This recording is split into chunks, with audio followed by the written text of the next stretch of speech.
All right, yeah, so I'm here in Loco Shavik Das, who is leading this research. Unfortunately, he got sick this morning, so I was not expecting to do this talk, but here I am. So we're looking at self-custody for cryptocurrency novices. And so if you hang around cryptocurrency advocates long enough, you'll hear this phrase, which is not your keys, not your coin. So what that basically means is if you are not in control of your private keys, then you're not really in control of your cryptocurrency either. And we have seen, unfortunately, a lot of evidence of this in the past year with the meltdowns of all these centralized kinds of exchanges like FTX and Celsius and BlockFi and so on. But if you look at the opposite of this, which is this kind of custodial approach or the centralized control, it's called self-custody, where again, you are managing your own keys, but that can be really scary as well too. So for example, you are in full responsibility of all of your work, everything you do. So what wallet software should you choose? What happens if you have fat finger typos? And who's in control of the safety of your keys? Well, the answer for all this is you. You have to do all this yourself. And there's also a lot of risk of irrecoverable mistakes. So for example, if I send too much money to somebody, well, you're out of luck. There's no recourse there. You also have uninsured funds. And also, as you saw from the previous slide, there's this general notion that these cryptocurrencies and DeFi projects, there's a lot of scams going on as well. So my background is in human-computer interaction, and we have a very different view of the cryptocurrencies. Basically, very broadly, these technical innovations, all the amazing things that we're creating, it actually means very little if everyday people cannot use these technologies with confidence. And so if we want to encourage a lot more of this self-custody and more broadly, more adoption of these kinds of cryptocurrency technologies and blockchain technologies, we need to make it a lot less scary, a lot more usable, and a lot more secure. And so what we decided to look at is this notion of these cryptocurrency seed phrases. These seed phrases are essential aspect of self-custody. They're essentially a human-readable form of your own private keys, your cryptocurrency private keys. And usually these are assigned to you when you open a new wallet. But there's also a lot of horror stories I've heard of how these have gone wrong. So for example, phishing attacks. If people don't realize that these are your private keys, they might not realize the importance of not sharing them with people you don't trust. We've also seen stories or heard stories of people accidentally sharing these. In fact, I'll give you one in a few minutes. So for example, take a screenshot of this and then you accidentally put it online where everybody can see this. Or you didn't back up your seed phrase and now you can't recover the money that's inside your crypto wallet. Or maybe you did back it up, but your loved ones can't recover it after you die. So there's a lot of kind of failure modes to these kinds of seed phrases, and so we felt that this is a really important kind of topic to study. So what we did is two different kinds of studies here to try to understand people's beliefs and their behaviors regarding these seed phrases. And our hope here is that this will help inform the design of many future systems. We did a mixed method study where the first study was primarily qualitative interviews with people to understand the ranges of behaviors. So we're asking questions like, how did you get started with crypto? Do you understand the importance of the seed phrase? And what's the evidence that they understand the importance of it? Do they actually back up the seed phrase? If they do back it up, how do they actually secure it? And do they know where the seed phrase is right now? So we're asking them if they had to recover, do they know how to do that? Do they also share their seed phrase with anybody? And if they do, how do they actually do that as well? Then the follow-up was we did a survey to quantify the ranges of behaviors. We literally finished this survey a few days ago, so unfortunately there's not a lot of analysis I can present to you right now.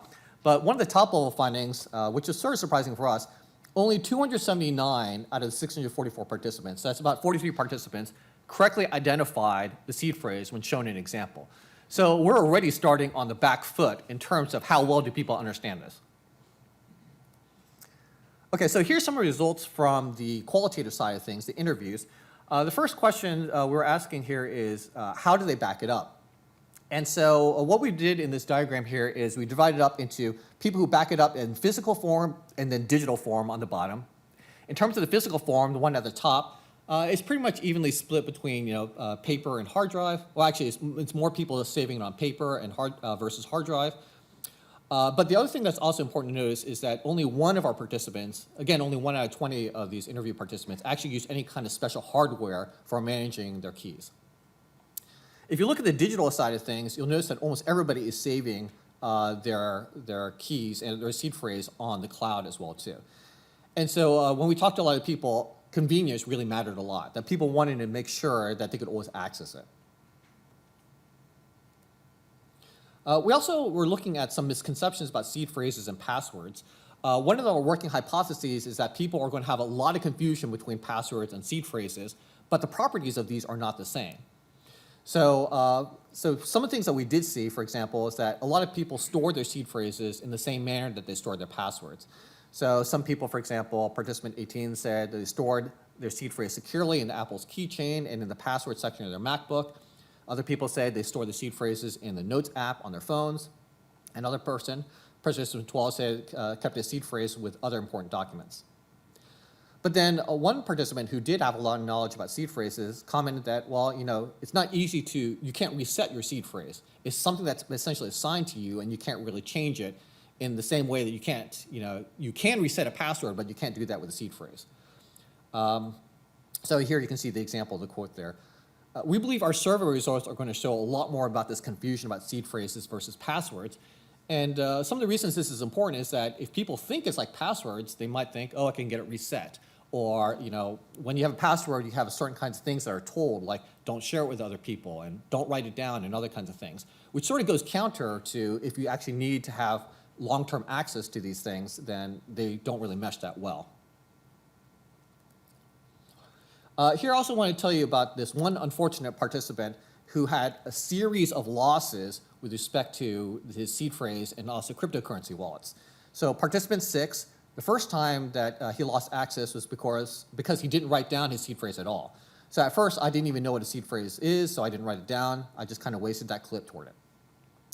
The second time he lost his assets was due to a lack of understanding of how the seed phrase works and how important it is. Second time is when I put it into a GitHub public repository. I kind of thought, well, nobody's visiting that repository that much, so there's no harm. And immediately within seconds, it was kind of stolen. All right.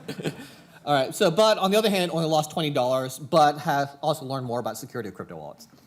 Now this person is storing seed phrases offline on his own device, but it's also really hard to find. So I'm sure you've all had this problem before too. So, I kind of always forgot how I named it, and the Windows file search is very bad. It takes ages to search through the whole database and so on. So even just storing it on your device is not really sufficient either.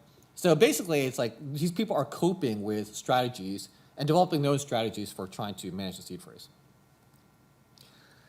Somewhat surprisingly, none of the 20 participants had considered arrangements for digital assets after death. Okay, so I have a pop quiz. Be honest here. How many people actually have a last will and testament?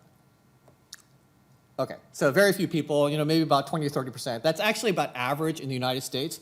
None of our participants had any kind of contingency plans at all. Participant 17 basically summarized it as, I'll lose all my money if I'm dead. Okay.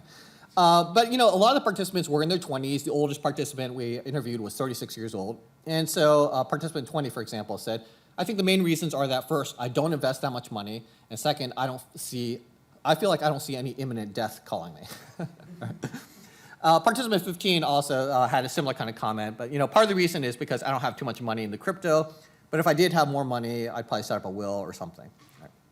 But, this is also a major kind of problem. We're hoping, we think that very likely we're going to see in our survey results that very few people have any kind of contingency plans. Other kinds of questions we'll analyze from the survey. So we ask questions about what kinds of scams they've fallen for in the past. Have they accidentally shared their seed phrases with anybody? Probing what people think are good and bad practices for seed phrases. How do they learn these practices? So are they learning it from their friends, from message boards, from influencers? And also probing on the question I mentioned earlier, any kind of confusion between seed phrases and passwords. Okay, so that's pretty much it. I want to thank our funders, IOHK, and also CMU Secure Blockchain Initiative. Happy to take any questions.